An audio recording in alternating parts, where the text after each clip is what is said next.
Hello friends, today I'm going to talk about the recently detected Wuhan coronavirus in China. This virus is identified as the cause of an outbreak of respiratory illness commonly found in animals. It is suggested to be animal to person spread. It also spread between peoples when an infected person cough or sneezes, similar to how influenza and other respiratory pathogens spreads. Novel coronavirus infection symptoms includes fever, cough, shortness of breath, runny nose, headache, and sore throat. Coronavirus can also cause middle ear infections in children and infants. So immediately contact your physician if you are experiencing similar symptoms. You should also tell your physician about any recent travel or contact with animals or visited to any infected person. In order to diagnose this disease, antibody-based and PCR-based tests can be used. If we talk about treatment and prevention, there is no antiviral therapy or vaccine available to prevent this infection.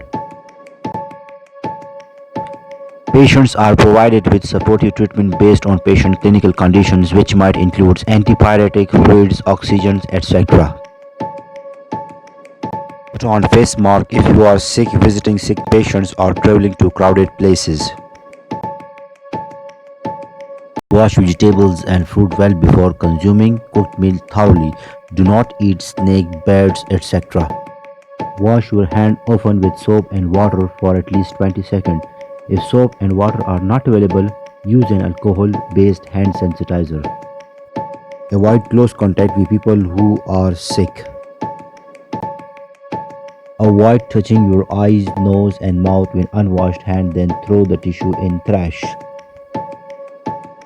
Other preventive measures include avoiding direct unprotected contact with animals. So these are everyday habits that can help prevent the spread of viruses. Okay guys, thanks for watching the video. Please share this video to your friends and family members for public awareness to prevent this disease.